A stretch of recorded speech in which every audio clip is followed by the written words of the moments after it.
Meditations for Every Day of the Year by Bishop Richard Challoner. January 25th, on the conversion of St. Paul.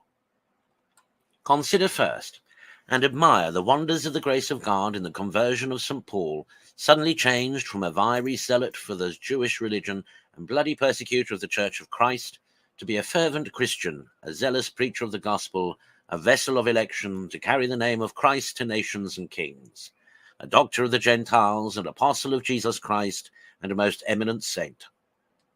Learn from hence the greatness of God's mercy and the power of his grace. Learn never to despair of the conversion of anyone, how remote soever he may seem from the faith or grace of God. Who could be more remote than the convert of this day? Assure thyself that the hand of God is not shortened, and that his power, mercy, and goodness is as great now as ever, and therefore never cease to pray to God for the conversion of infidels and sinners. 'Tis likely the conversion of St. Paul is in a great measure owing to the prayers of St. Stephen. Join with the Church on this day in glorifying God and returning him thanks through Jesus Christ for the wonders of his mercy and grace in St. Paul and the many thousands that were brought through his preaching to the ways of truth and life. Consider secondly that the conversion of St. Paul is, by the Church, set before our eyes this day as a model of a perfect conversion, from which sinners may learn, 1. How readily they ought to correspond with the cause and grace of God inviting them home, 2. How they ought to yield themselves up entirely to him, and 3. What their lives ought afterwards to be in consequence of that distinguishing mercy which God has shown them in their conversion. Paul was no sooner called by the voice of Jesus Christ, but he presently obeyed the call and yielded himself up to be his forever. The prayer he then made was short in words, but very expressive of the perfect disposition of the soul in this regard, and of the sacrifice he desired to make of himself without the least reserve, to the holy will of him who called him Lord. Said he, "What wilt thou have me do?" As much as to say, "My heart is ready, O God, my heart is ready. Here I am prostrate at thy feet, desirous only to know and to do thy will.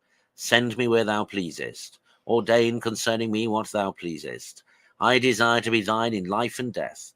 I desire to have no exceptions at all to thy blessed will." See also how, being sent into the city where he was to learn of Ananias the will of God, and to receive from him the sacrament of regeneration for the washing away his sins, he there continues for 3 whole days, neither eating nor drinking, but wholly employed in prayer. Oh, this was showing himself to be a convert indeed. This was being quite in earnest in preparing himself for his baptism. This was laying a solid foundation for a new life. Oh, that all penitents would set this great example before their eyes when they pretend to make their peace with God, and would, like Paul, prepare themselves by fervent and long-continued prayers joined with the exercises of mortification and penance. Thus we should see other sort of conversions than we commonly meet with nowadays. Consider, thirdly, the sentiments of St. Paul with regard to the life he looked upon himself as obliged to lead, in consequence of the mercy God had showed to him in his conversion.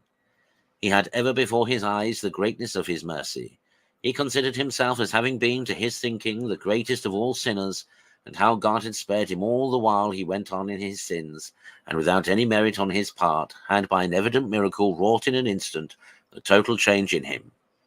And therefore he was convinced, as he both declared in his words and showed forth in his practice, that he could do no less than devote his whole life to the love and service of his Saviour, to testify his gratitude for the love he had showed him.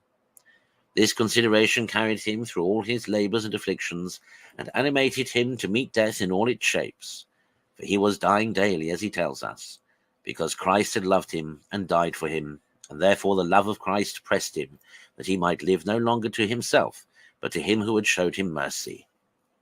Oh, that all converts would have the like sentiments.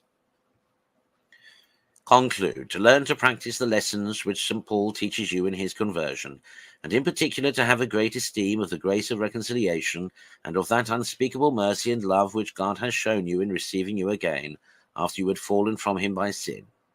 Learn also from him to testify your gratitude by dedicating yourself henceforward in good earnest to the love and service of him who has done such great things for you.